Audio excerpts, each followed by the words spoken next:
You're watching the Tesla Live with your host, Mark Coughlin.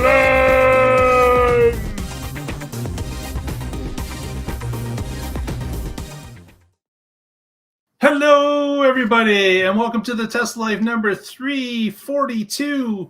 Here we are, the 17th of January, 2024, and we've got a great show for you tonight. You can see we have a special guest joining us. Let's go with a quick initial introductions first. We have Mr. Casey Green joining us from the Mid-Atlantic region. How are you today, sir? Can't hear you.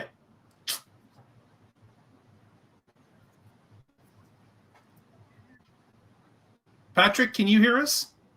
I can hear you fine, Mark. I can't hear Casey at all. Okay, all right. Well, let's while Casey's on mute and fixing it, let's go to Patrick joining us from the West Coast. How are you today, sir? I'm good. Hello, Tesla Nation. I want to first start out by saying, have you guys all heard that the Tesla Daily Show will no longer be daily?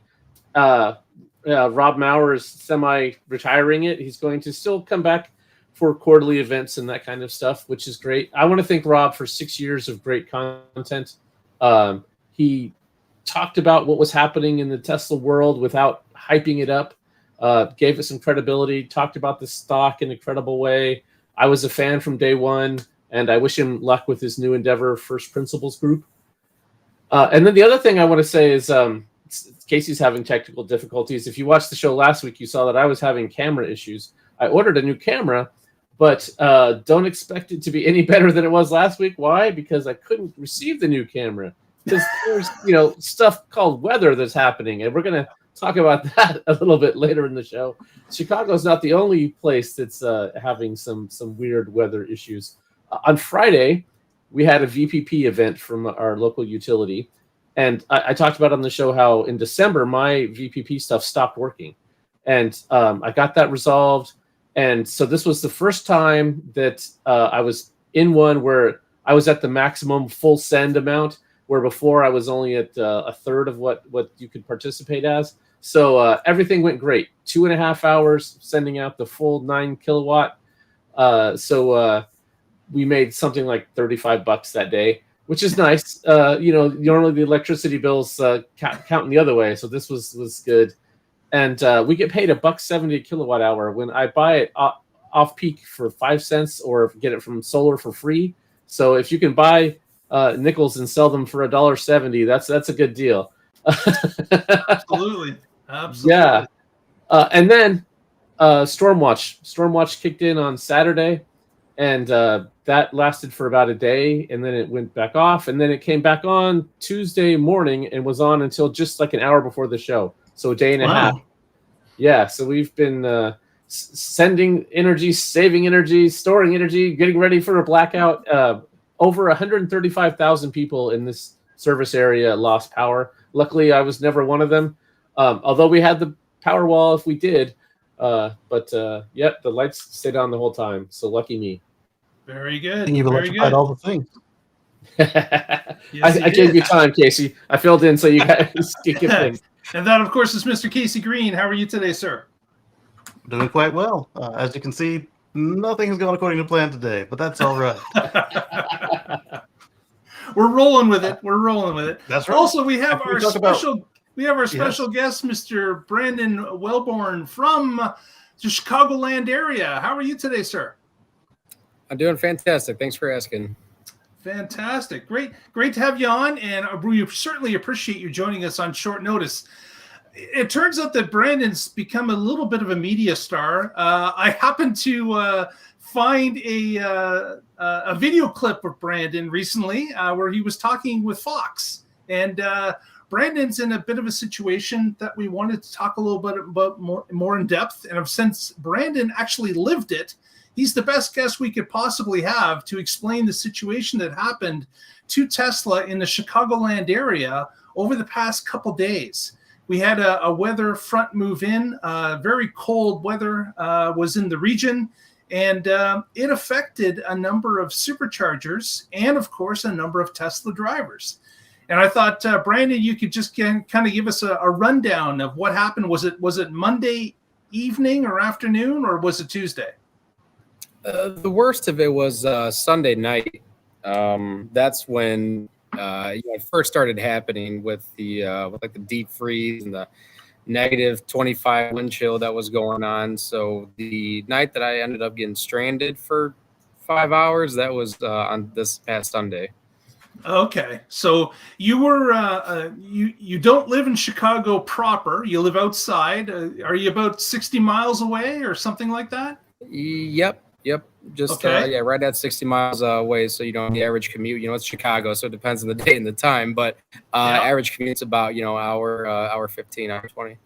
Okay, and on that day going into work, you didn't quite get, of course, the mileage that you were typically used to in your Model 3, I assume. Is it a Model 3? Yes, yeah. Okay. Is it short range or long range? The shorter one, the standard range. Standard range, okay. And with that, we like the term standard. We don't like it being called short. Yeah.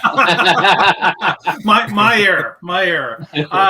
I've got a Model 3 myself, so I was wondering with that particular day, on a normal day, say a normal ambient temperature day that's above zero.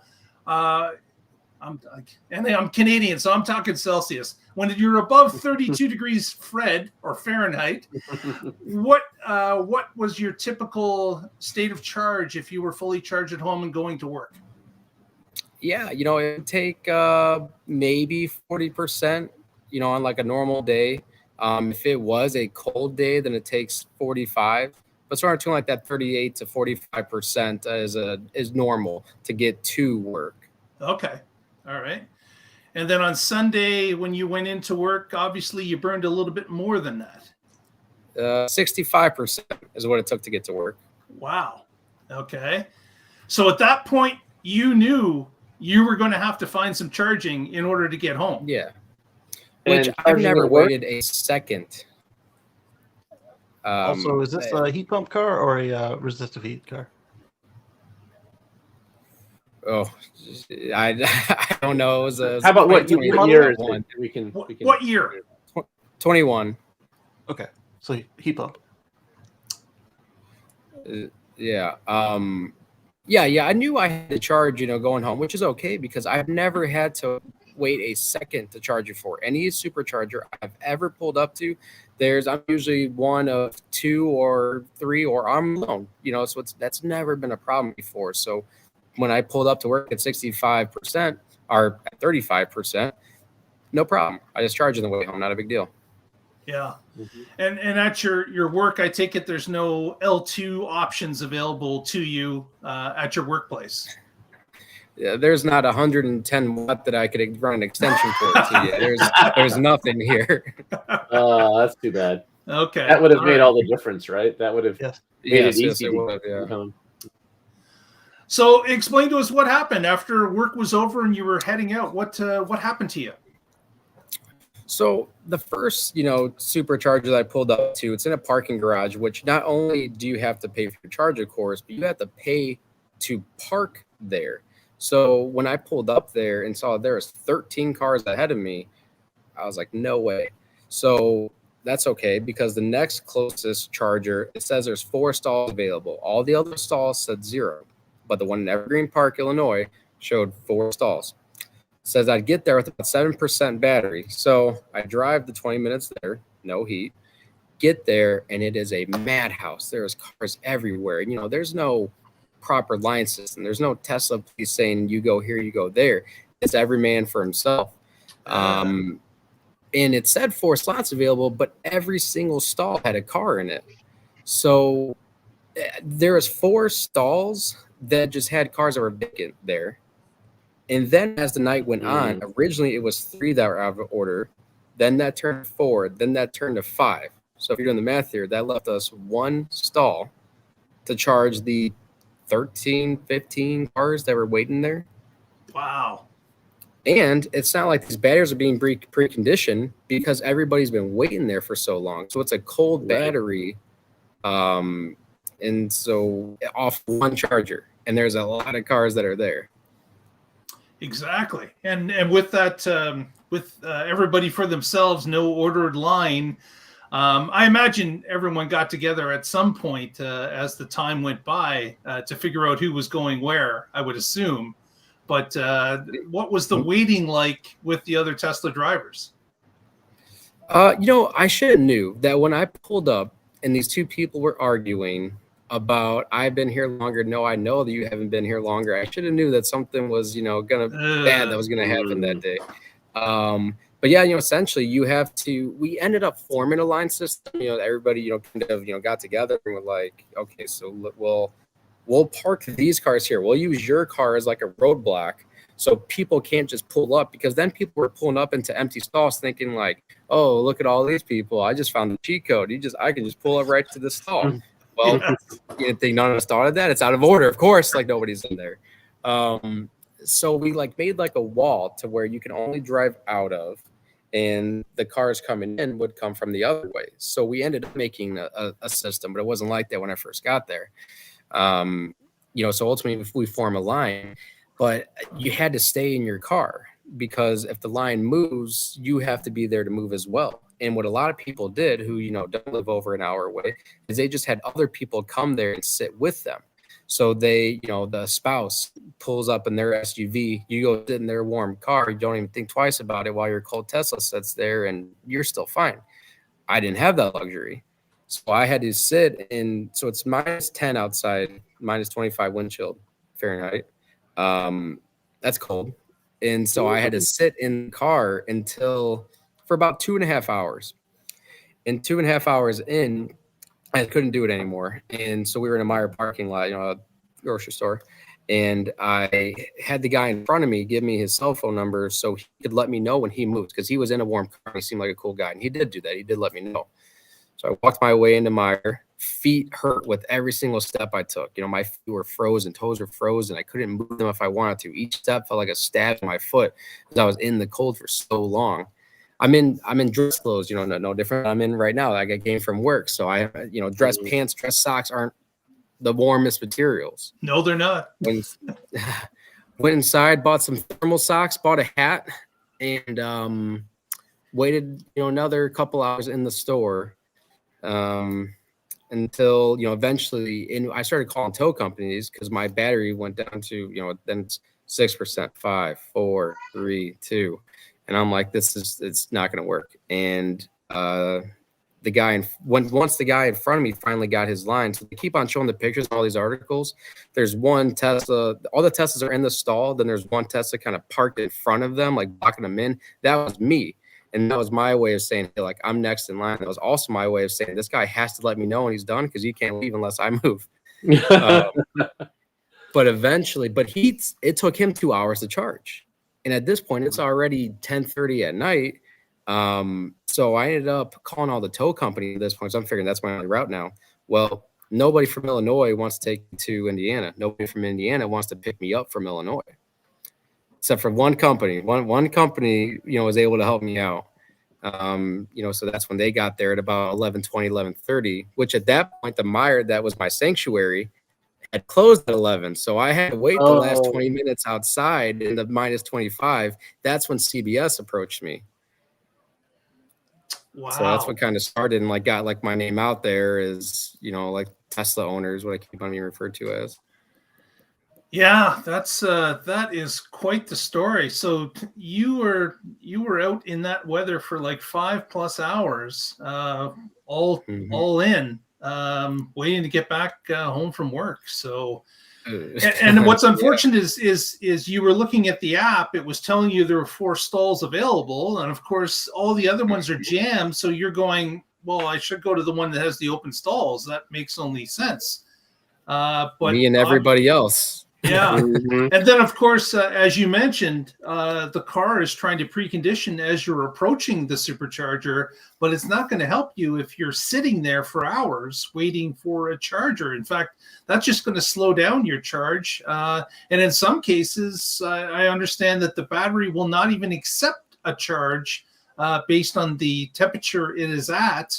In fact, it may take half an hour or 45 minutes or an hour to actually warm the pack up enough to accept the charge in the first place. So you could have a number of cars plugged in, sitting there for an hour, not even charging. And if the owner is not aware of the situation as to how it operates, they may just think that their car's never going to charge, or the charger's broken because they're not getting a charge. So that must have been really frustrating around that charger, dealing with all the different drivers and their different knowledge as to what's actually happening.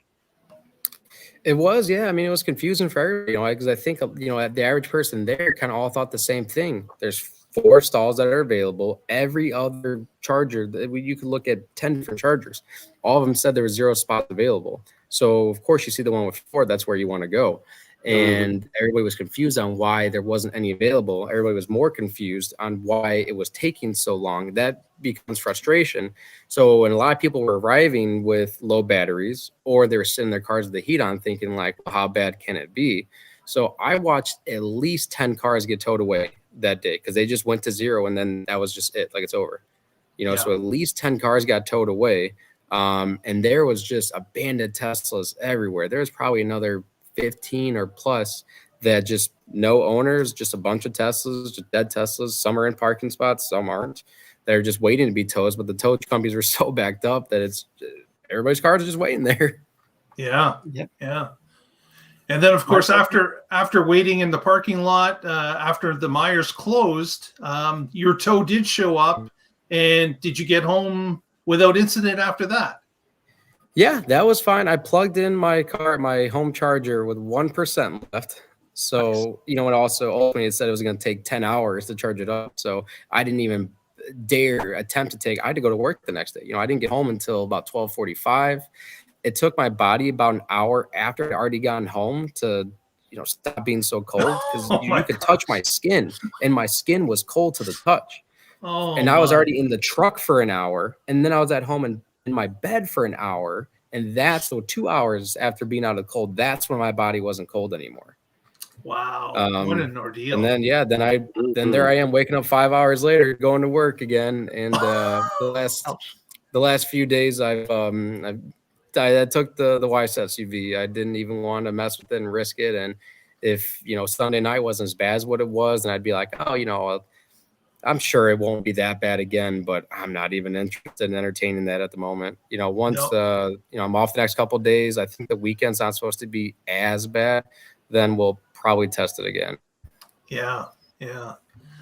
Although I'm sure you'll have a coat in your trunk and some thermal socks. Man, yes. I was gonna buy those socks and just shamefully return them because I'm like, I don't need thermal socks. But actually those saved me. And the gloves I had, they were like touchscreen gloves, to where they're not really for warmth, they're just to be able to touch on your phone. So these thermal socks came in packs of 2, so I had the 2 on my feet, and then I had the other 2 that were on my hands, but I had my coats on. And so I could only pull the socks so far. So I have the sock on my hand, and the rest is just drooping like this far. It was at a point where I didn't care what I looked like. It was survival, which was my priority. Absolutely. It's not a fashion contest. It's survival. That's all it is. Yes, I had to wear 2 coats. I looked all big and puffy, and it was ridiculous. But it did not matter. I needed warmth. Wow. So that's interesting about the chargers not knowing just put it the 4 of them that were broken, but yet showed on the Tesla app that they were available. That's the interesting part. Well, it showed on the app that the ones were out of order. Say the same thing. Go ahead, Brandon. It was showing that they were out of order, but it wasn't the ones that were vacant that people thought were available. Those were the ones that I think just empty cars were just sitting there. Right. So those should have been the first ones towed. If they're blocking working stations, right, they need to move those out of the way. Yeah. So one thing I saw out of all of the photos and videos is I saw a number of cars being pushed with their screens off and their charge flaps open. Once your car's 12-volt battery is dead, it will not accept a charge until you can get the computer turned on again. So if you find yourselves in that situation, before you get them to haul your car away, if it's your turn at the spot, get them to jump your car. If the computer turns on, it'll be able to open up the contactors, and eventually it might be able to take a charge once it warms up the pack. Yeah, but the problem is if that pack is ice cold, some people are waiting an hour before the... Right. But I mean, if your car died in the stall, and rather than have them take you away, have them turn the car back on, and then you might be able to accept some juice. Yeah. My favorite one of the videos and pictures we saw, it was this kind of a greenish color. It was kind of tall, had this giant grill on it, a big old Audi symbol. They had an e-tron on the back of a tow truck, and the news guy's like, "Yeah, this Tesla just died on the guy." I was like, Yeah. There was one where the license plate said LOL fuel on it, and they made sure to like zoom in on that. So like joke's on you. Yeah, I gotta tell you, there's been so many, at this point, like my quote, like my, story and article has been shared at this point, like 100 different ways. And all of like the comments on these things are all so nasty, Tesla drivers get warranted hate to begin with.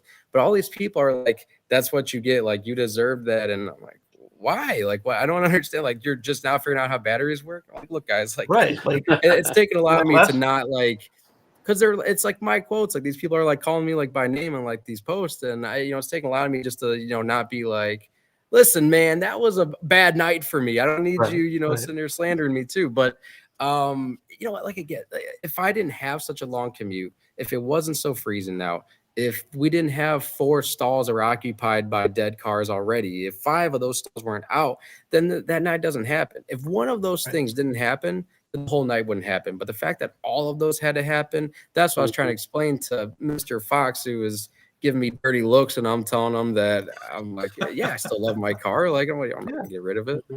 Well, hey, Brandon, didn't you know that no gas car has ever broken down and no one has ever been stranded because of gas? Never. It's never happened. Last year, we didn't make fun of the gas cars that were falling like flies in the Virginia, Maryland backups, and the only cars that did make it out without any issue were all of the EVs, including the folks that had like Leafs with 100-mile range. They made it fine, while the gas cars, they were running the heat and going nowhere. So it. Yeah, I replied to one guy on Twitter, which I'm new to. Like, I don't know how I have a Twitter. I think my Facebook or Google like created it, but I've never posted on it. But I wanted to get Elon's attention, and he's not necessarily on Facebook. So, yeah, one of the guys on there, I did reply to one person, and I asked them if like, thank goodness that ICE cars have never had an issue ever. But it's funny because the very next morning, so I'm like, okay, I can't do this again. So I took my wife's SUV. I wanted to fill it up in gas, and her gas tank, there's no like release, like you just like push it open, right? And so I go inside, I pay for the gas, I come out, and the gas it's frozen. I can't push open the door. Like, you got to be kidding me. Like, I can't drive my electric car, and now I go to put gas in a car like a pilgrim because I've had the Tesla for so long, and I can't push open the door. So I'm sitting there thinking, like, what if I was at a gas station where I could take like the hot water from coffee and pour it on there and melted it. But what if I wasn't? What if I showed up somewhere like late at night? I pull a gas station on E. I'm thinking I'll just throw in gas. I can't get that door open. Then what?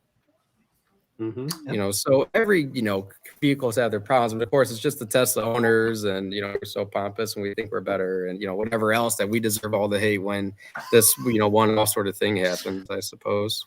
Well, the other thing, Brandon, is of course you get the benefit of an electric vehicle all the other days of the year. You're not spending near the amount of money on fuel to get yourself to and from work. You get the quiet drive, you get the non-emission drive, you get all the pluses. It just turns out that this was a bad day, and unfortunately a number of people combined to make it a bad day for everybody. But You know, this is not the typical weather that even Chicagoland receives on a regular basis. This is a bit of a nasty storm that hung around for a few days and punished the entire region. So it's not, you know, and I think I saw the Fox interview as well, and I kind of got from the interviewer that he was trying to get you to say that you were really upset and you would not be driving an EV anymore, and it's already for sale, which of course were all things that you said nothing about. In fact, you wore a Tesla hoodie on the show, and I thought that was sticking it to them. So congratulations on that interview. I thought that went quite well. Yeah. Did you look at his face when I was like, I was pulling up like my, I don't know if this probably won't turn out well on the camera, will it? I don't know how well you can see his oh man, I should turn off the blur on this, but he was not happy with my choice of hoodie, and even more unhappy that I, you know, still support the brand. Like it's one bad, I've had the car for almost 3 years. It was one bad day. Now I just trashed the car. It's terrible, and it's all, come on. Yeah. The interview ended pretty quickly after I didn't start to trash the vehicle. We'll repost Brandon's post with that interviewer's face on our Twitter feed. So if you haven't seen it yet, or the interview, we'll link to that in our Twitter feed so everyone can see. But yeah, that was quite the day for you, Brandon. But obviously you were able to scramble and get through it. You know, you were much colder, I'm sure, and of course you were tired by the end of the day. But at least you got through it in one piece, which is all that really matters when it comes down to it. Yeah. You know, but better days ahead. Like I said, you know, I'm at like a 99% success rate, you know, with the cars. So, you know, 99.9. Like I'll take it. Exactly. I wonder if they would have had articles before EVs about all the cars that couldn't crank in that weather because their batteries were too weak. or the fluids were too thick. No, these are the only cars that ever have issues. You know, most people forgot. Yep, that's right. The memories are short when it comes to this, but no, I think that's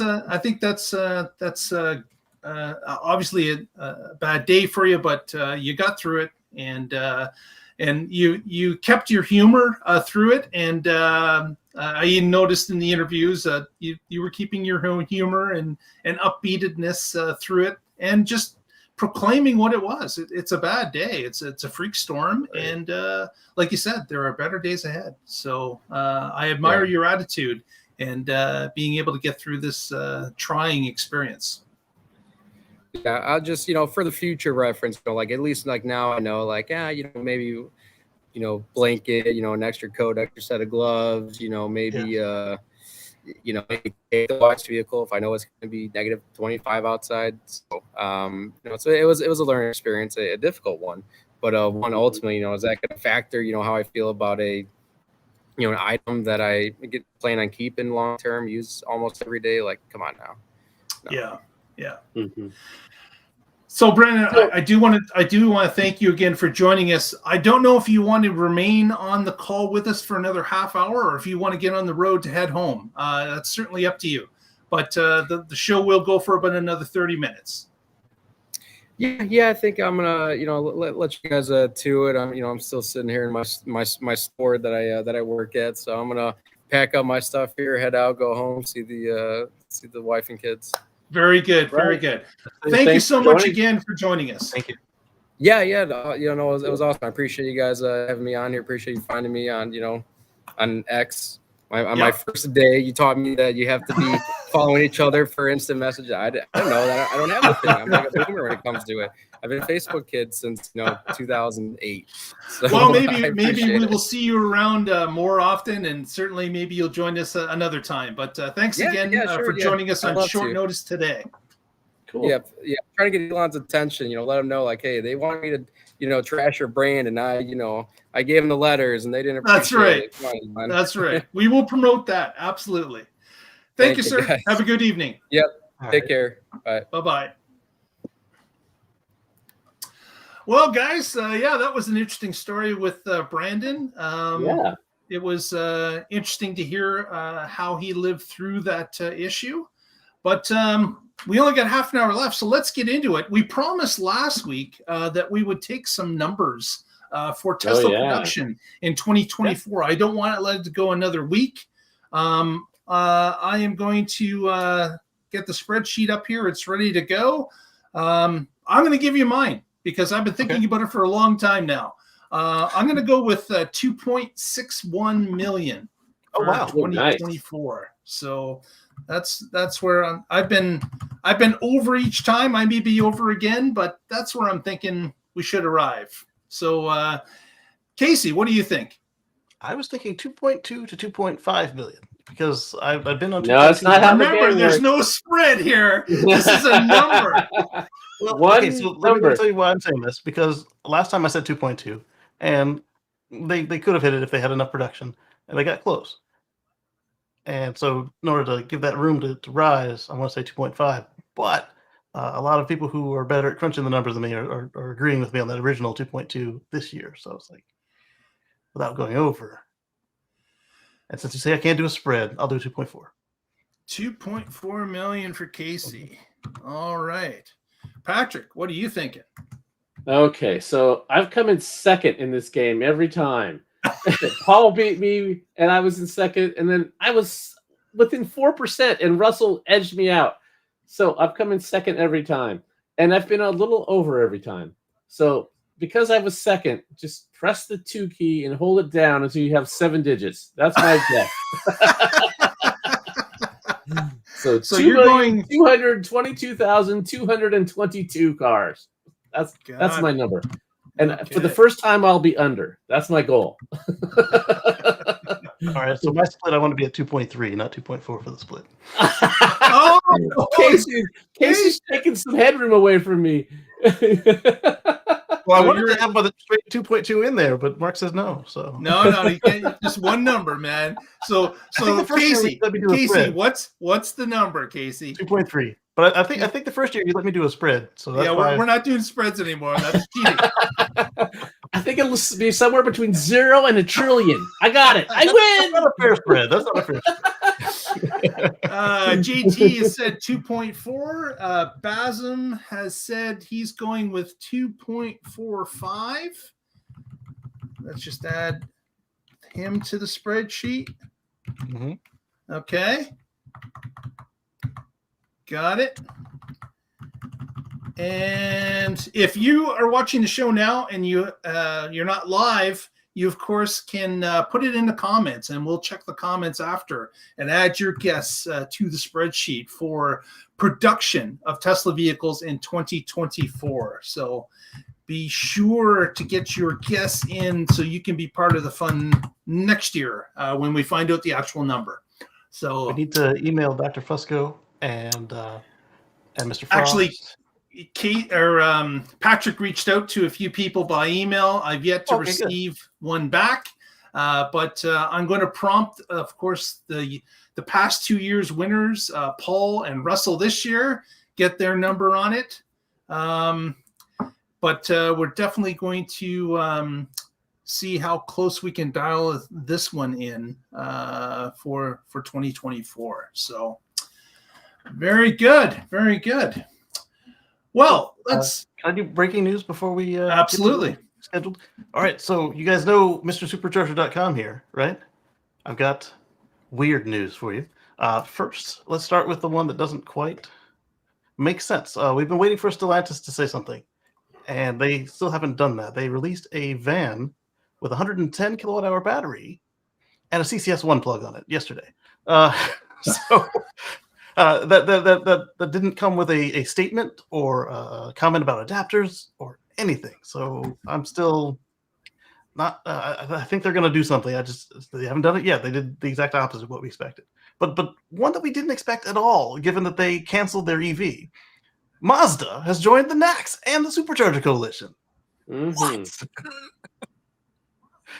Not that their car could have made it between the stations at the farthest, at the 150 max spread, because their car only had a 100-mile range. So obviously they also didn't mention anything about adapters, but whenever they make another one, it will have an NACS port on it. I imagine the sheer volume of Mazda EVs on the road today will probably break the back of the Tesla supercharger network that's sharing with other automakers. They probably would have made more proofs, just making sure that everything worked, than the Mazda did whole cars. Like they could give them the just throwaway adapters. Oh my goodness, Yeah. that is something. Mazda adds their name to the list, and we are really pressed to think of names that aren't added. They're very small and few between at this point. So other than Stellantis. Yep. Mhm. Stellantis is still the only holdout.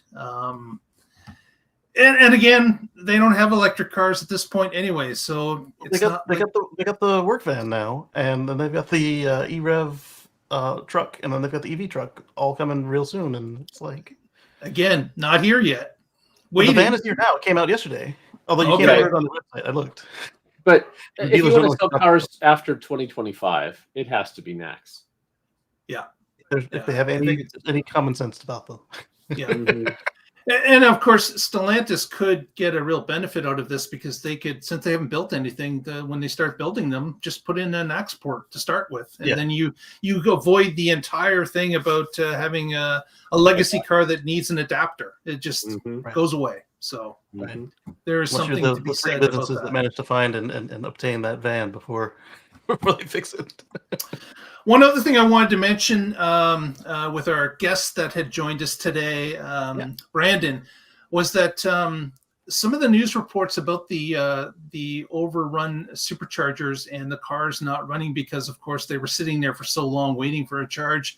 One of the other things that happened is Chicagoland area apparently has grown in the past 5 years from 12,000 registered EVs to 90,000 registered EVs. So we've had a jump in the EV adoption rate for people. And a number of those cars are the standard range vehicle with rideshare groups. So Uber owners and such. And then the other thing to consider is that if you're in an urban area, you're much more likely to have a issue with charging because you live in an apartment or a condo or a place that doesn't have a dedicated spot for your vehicle to charge. You may be on the street for parking. You may not have access to an electrical outlet as you would in a single family dwelling or one that has planned for such a thing. So those things have tied into this as well, because when the vehicles are extremely cold, you're burning, again, much more energy to do the same routes. People aren't prepared to go shorter routes because this is the first deep, dark winter they've been through. And they think, no problem, I'll just go to the supercharger. Unfortunately, there's another 35 people that are doing the exact same thing as you because they've run into a shortage of range on that particular day as well. So there is certainly something to be said that have your own L2 at home available to you at any time. And I don't fault Brandon for this because, of course, he filled up with L2 on his run before he went to work, but it just burns 65% of the charge on his way to work. So, but that's part of the issue that Chicago was having as well. It's people that, this inflated group of EV owners, even though the superchargers have certainly increased exponentially in Chicagoland area as well. There is an issue that when everybody needs a charge on the same day or within the same 2-hour period, you're going to run into congestion. And that's another thing that happened. That reminds me of a story that Mark and I covered on Sunday. If you have charging at home, even if it is a 3-prong outlet and not a L2, the Tesla app has a remote start feature. You need to use it. Even if you don't have, if you borrowed somebody else's car and they didn't give you app access, you can go out to the car and push the keep climate on button and start it up. Do you remember that one, Mark, with the hot water and the metal snow shovel? Yeah. Not a good thing for any car. Let alone your Tesla on your glass sunroof. But right, and then the paint on the deck lid.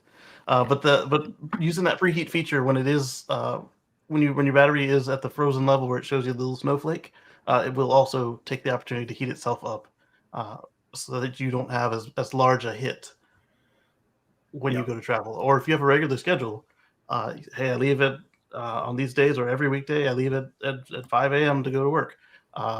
If you tell the car your schedule, it will have heated up the cabin, heated up the battery, and then if it has a chance, it will top back up to whatever your set limit is. So that way, the only cold drive is the ride back from work if you don't have charging there. Yeah, I'm actually surprised that he doesn't have any access at work, because a lot of places, especially in the Chicago area, are going to have outlets for block heaters. Yeah. And sure, that's just your standard household outlet. But if he's at work for 8 hours and he only needs to go, he had 40% state of charge, only needs to go up to 60% state of charge, that might have happened during the day if he was able to plug in even on a trickle charger. So I'll bet you there are a lot of people who are going to be asking their employers to install workplace charging. Or at least asking what the options are to the department that handles that, to say, hey, you got 8 electric cars here. Can you supply this group on certain days the ability to at least trickle charge at 120 volts? Yep. That's a great conversation to have with your employer, because of course they may not realize the number of EVs that are now start to populate their employment parking lot. That's just common sense. You want to help your employees, and of course you'd like your employees to remain loyal to the company, and this is a great and easy way to do something like that. And you don't want them to get stranded on the way home and then be up past midnight freezing to death and then have to get back up at 6 a.m. for work. That's probably not going to be their best day the next day. So, yeah. And that also goes for not just employers, but if you're a landlord. That was a perk I offered at my place when I rented out is, hey, there's at the time it was only for Tesla, but now it's next. There's a charging apparatus available for you right there at a full 72 amps, no matter how much your car can take. Now they also have a little bit of lock-in with me. Like, are they going to go to a multiplex, or are they going to go to somebody else's house if I treat them right, and if the numbers stay the same, they'll feel a little bit of lock-in. Like, well, I've got solar and free fuel here, or I can go over there and then not charge, or go over there and then have to pay for the electricity too. And as a landlord, not just an employee, that's something to consider. Exactly. Absolutely. Next, a little story about Model 3 and Y sales. Of course, for 2023, official numbers have come in, and it appears that Tesla's 2 models, the 3 and the Y, attributed to 51% of all EV sales in the United States during the year of 2023. Wow. So Tesla selling over half of all EVs that are sold during that year.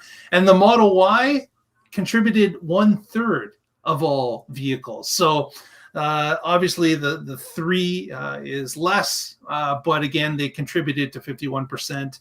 And obviously Tesla sales are not slowing down at all. And in fact, with the tax credit is now available to place on your purchase rate at the showroom, probably going to accelerate a little bit more, because this is now, and of course the Highland now available in North America as well, probably going to bump the Model 3 numbers too. So I don't see it slowing down for Tesla in the United States or North America for that matter this year. I see it's just going to continue to grow. And then Mark and I were talking on Sunday, car dealership guy on Twitter, X, he pointed out that for the U.S., Tesla alone was 4.20% of all sales for last year. Right. Yeah. Exactly. Funny. So things are accelerating and continue to accelerate. Hey, speaking, go ahead. Before we go to the next story, so with Chicago, so Casey, you pointed out on X that EV sales have been huge in Norway for a long time, and they get a lot of cold weather. So what is it that was different about this day in Chicago? The only thing I can think now that we've talked to Brandon is that whole perfect storm of too many people coming to the chargers when you had one down completely, and it showed in the app that it's down. But then if you get there and you find that half of the stalls aren't actually open, that does make a difference right there when when you've got more people than they've been adding chargers to or been able to keep up with. But that's the only Right. thing that would Okay. make any sense, because the The cold weather. one other thing I will add to that, Casey, is that possibly you had some uninformed owners that didn't Yes. realize their battery was frozen quite solid and was Oh, I not see what going you're to pick up a charge for an hour or an hour and 15 minutes before it even came back to life. And you would have people that would be at their wits' end if they didn't know that little factoid that their They cold pull it car broken. is not going to collect a charge. And of course, the stress of other people waiting in line and looking at you and yelling at you that you went ahead of them, all that kind of stuff was going Right. to throw a lot of people into a tizzy while they were waiting in line. Yeah, and Mhm. you're right though. Like if you don't know and you say, "Oh, I was plugged in there for 30 minutes and it didn't gain a single percent, or worse, I went down 1%," this thing is broken. Versus it actually not being able to dispense electricity. Yeah. So I can imagine that some of those things happened at some of those chargers for sure. Right, and that might be why the other ones were blocked, and that just made the problem worse. And then people, their preheating cools off while they're waiting in line, and that makes it worse. And then I see. So it was just a bad downward spiral. Yeah. I saw in one of my private groups I'm in, somebody took a screenshot of theirs that wasn't having problems, but was at a similar temperature. And the person said, "Oh my goodness, $1 a minute. You Tesla people are crazy." And I was like, no, that's the overage charge to make sure. And it was the new one. It wasn't the old idle fee. It was the congestion charge. So I was explaining that that's to get the people like the Bolts were always complaining about charging to 100% at 1 kilowatt. It's to encourage them to move along, or pay for the installation of more chargers, because from 90% to 100%, they're going to be paying $1 per minute on top of whatever the electric fee is. Right. And once sorry I distracted you, Mark. No problem. So another story you wanted to touch upon is the Boring Company has entered the news again this week, and they're digging themselves a new tunnel. And where, you may ask? Is it Las Vegas? Well, they are digging one there, but that's not the one we're talking about. This one is in Austin, Texas. It happens to be right across the freeway on Tesla land going into the Tesla factory parking lot. So the Boring Company implements are already laid out, like the tunnel sections, the concrete tunnel sections are all laid out there. They're just waiting for the actual tunneler to arrive as of yesterday evening. And they will be digging a tunnel underneath the freeway that exists in front of Giga-Texas. And the thought is that it's going to connect with the car delivery area from the factory. So they'll be able to get completed cars to drive through the tunnel, pop out onto the other side into a large parking lot that they are developing. And the parking lot that's currently on the factory side now may be used for other options, or it just may be an overflow that they're building across the highway. So that was kind of cool to see from the drone shots that are constantly buzzing around Gigafactory, Texas. So, and that makes sense. It's a lot easier to go under the freeway than it is to deal with the traffic. Yes. Absolutely. I was thinking that they were going to send the semis through. I'm like, they're a little large to go through there, but that also, once they get actually smart summon to work, you could make it leave the factory and then go to staging on its own. Go park yourself. Park yourself. You hear? Go park yourself. And Casey's got our next story about a Model X. What's going on with the Model X deliveries? Beep, beep, yo. So the Model X has had itself a sort of a kind of like a refresh, kind of like its version of Highland. We get the allegedly we get the trim light bar, but for sure we get the center horn. Push it in the middle instead of having to either aim at the little button or go with the palm slap on the right hand side of the wheel. You can just do the normal. Since we've had for the last 40 years, center of the wheel, and you're done. Exactly. So we got the center horn back with the on top, or as part of the airbag design in the center of the wheel. So that was a misstep by Tesla. I think they can admit that now. It was something that was a problem, or was a solution looking for a problem. So that is good to see that they've reversed that. And I guess the old horn button has now changed to a camera button, and you'll be able to flick through different views maybe of one or multiple cameras. Hopefully it's like the Cybertruck camera button where you can swipe up and down to see the front and back camera. But if they continue to just tease us with front cameras, then what it will do is you push it and it'll just bring up the rear view. You push it again and it'll drop the rear view. If it only has a rear camera. Yeah, if it only has a single. Yeah. Hopefully very good. 2 cameras. Very good. West Hollywood has received a bit of an update. We've got a drone now flying over West Hollywood near a Tesla property. And this, of course, is for the new Tesla diner that's going up on Santa Monica in West Hollywood. And there is some interesting, there was a couple news footages done on this. There's a few videos available. You can, of course, link to our Twitter feed at the Tesla Life if you'd like to see those feeds. But it's now getting its round shape and multi-level shape. So it started, it's got a long way to go. There's no evidence of any type of screens being built yet, because there are going to be 2 ginormous screens built on the property to show movies on. But at this point, we're just dealing with the restaurant that's taking shape. And of course, there's a lot of trench work going on, because of course it's going to be an active supercharger site as well. So they're going to need to have the power feeds to where the stalls are going to be located on both sides of this new location. So we look forward to that as it starts to shape up.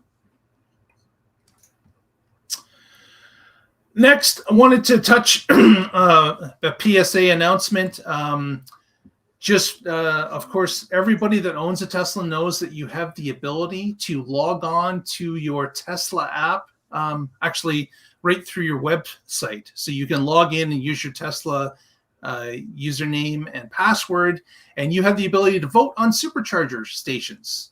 And the winter session has started, and your 5 votes are now available to be cast for this quarter. So keep that in mind if you haven't already.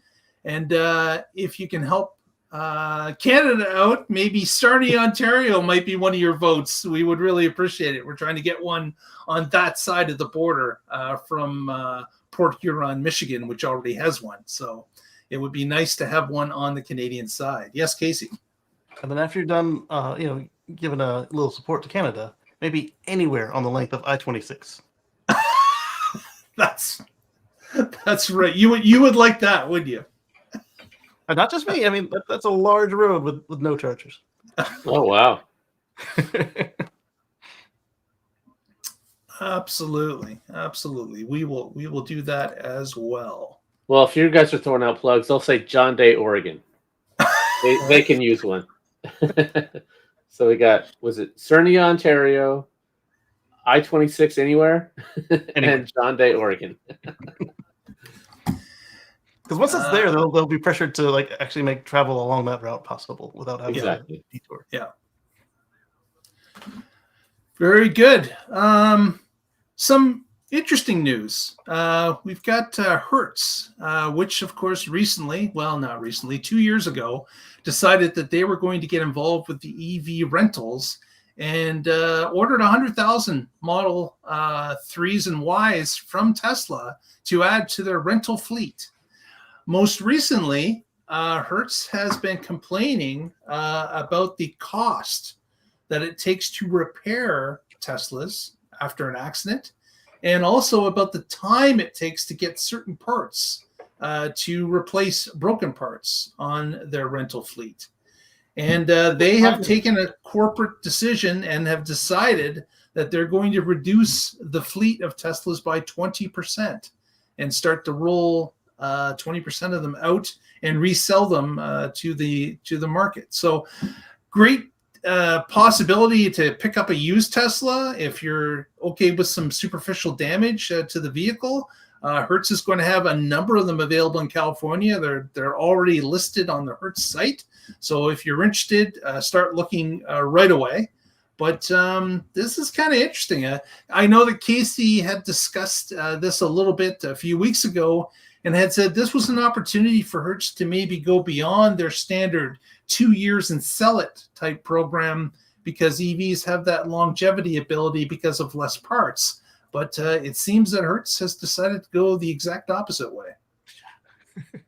I'll agree with them as a reasoning input for the time it takes to get replacement parts, but I would completely disagree on it costing more, because if it costs more because it's been damaged or whatever, then you have somebody you can charge for it, either your insurance company, your renter, the other party that ran into your car.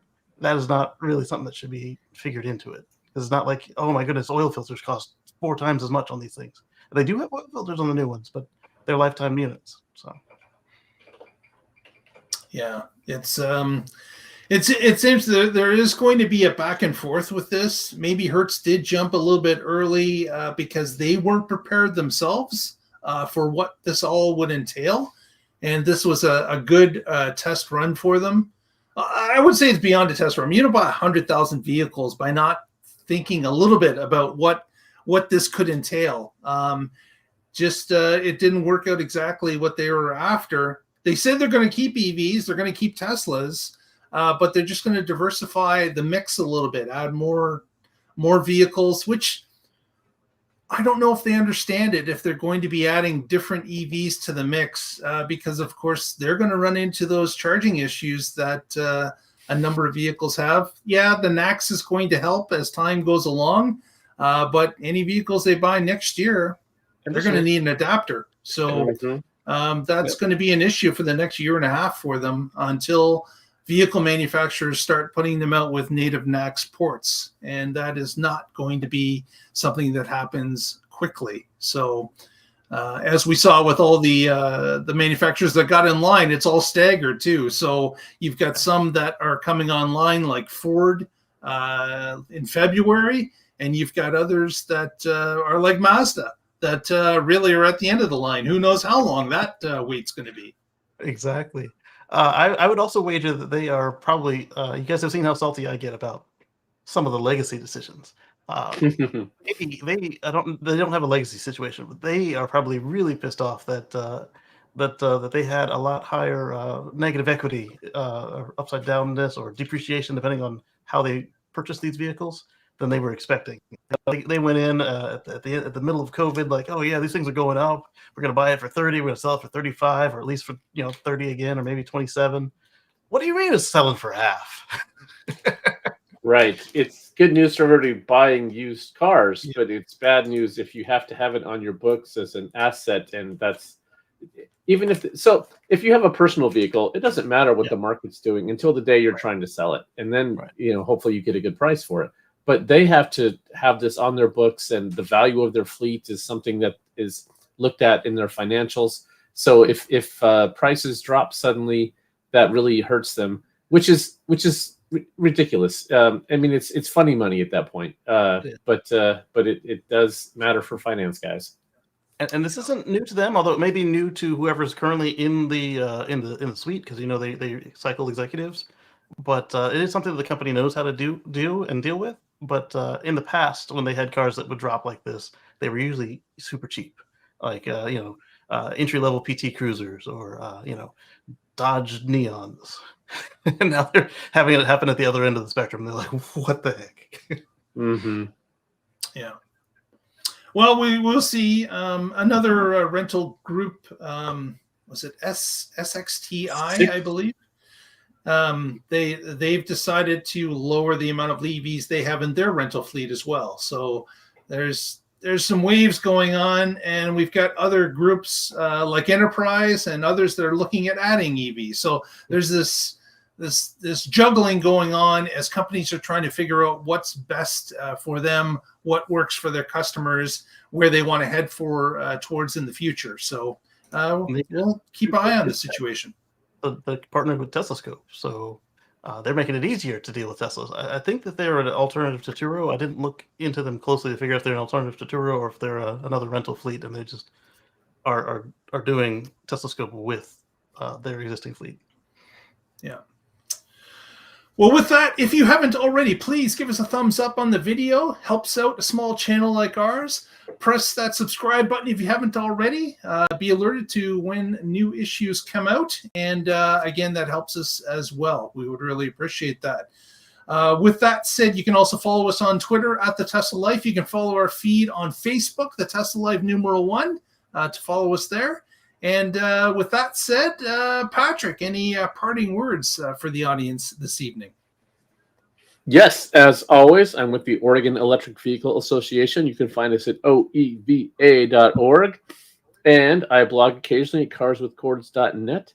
And I went through and tried 8 different ways to generate estimates for Tesla's volume for next year. And then the 9th one is just take the average of all the other 8. So we're not allowed to make 9 guesses on this show, unfortunately.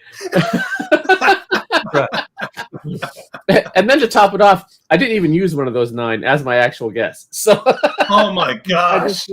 Yeah. So classic overthink. Yeah.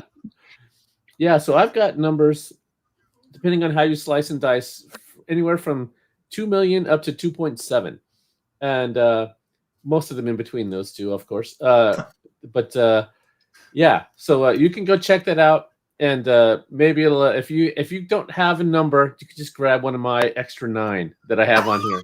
Go ahead, they're all yours. Did we put down 4.2 million again? 4.20 last couple weeks. 4.20. Somebody did. I heard that out. Oh man, I don't even recall that high number. No, I do not recall anybody that said over 4 million. That is a optimistic person on the extreme. So, but as Patrick said, if you haven't already, please put it in the comments as to what your guess would be. We'll add you to the spreadsheet, or you can tweet at us on our X feed, or you can let us know here right in the notes. So please do that. Casey, what do you got for the audience as a sign off? Well, on Sundays, you can catch me at youtube.com at Casey Green for our Let's Chat with Casey and Friends at 1:10 p.m. Eastern. I mean, I've got more stuff, but I don't want to say anything because I might not do it. Very good. We'll leave it at that. Well, thank you, everyone, for joining us. Come back next Wednesday at 7 p.m. And together, we will find out what's happening in the Tesla life. The F's. Thanks, A Lee future Moon. free from fossil fuels. Yes. Thank you, Lee Moon. I will catch you next week. Got your vote, Dana. There you go.